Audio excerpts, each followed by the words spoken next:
Welcome back to Lowcountry Money Talk. Still lots to talk about today, and we touched a little bit about retirement in the last segment, but we're going to talk a little bit more right now because there are a lot of people out there that haven't really started planning or don't have the right plan in place.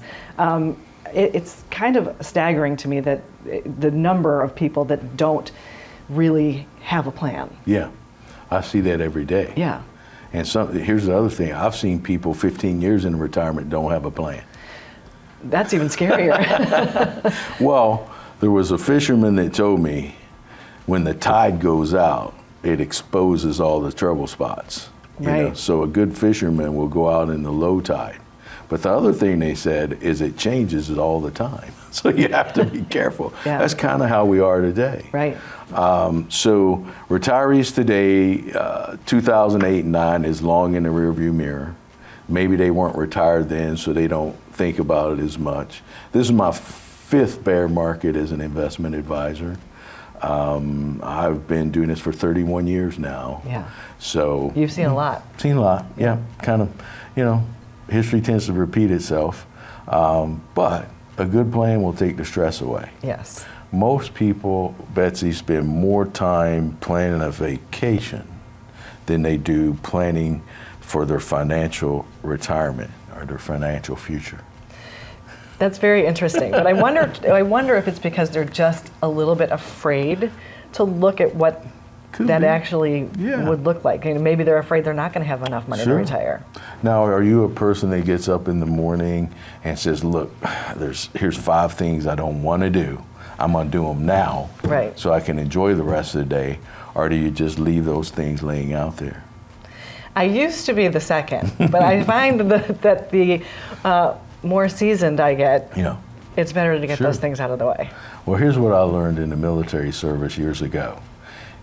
We had to develop a plan. And by developing a plan, you take in certain contingencies along the way. And it reduces the stress. And it also increases the odds of success. So we take that same mindset. So when I'm working with people, I've been doing it, again, I mentioned 31 years. Yeah. So I have the plan in my mind.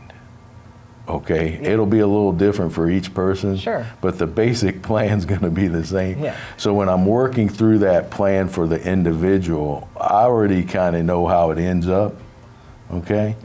But I want to take you back, and we need to go over that road together, or that roadmap together, and then you just go enjoy your retirement.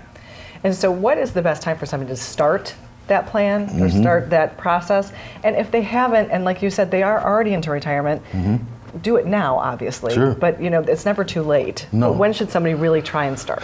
Yesterday. Yes. Well, so I mean, even if you think you have a plan in your mind, you know, let's come on in and let's review it under the current situations and see how it's holding up. Because a lot of the people I see that come in, the newer folks, you know, it's not holding up kind of the way they thought. So I would do that. Now, the one thing I always like to tell people, you know, not all financial advisors are the same. Clearly. As I mentioned, my experience, I'm local, right here in the Lowcountry.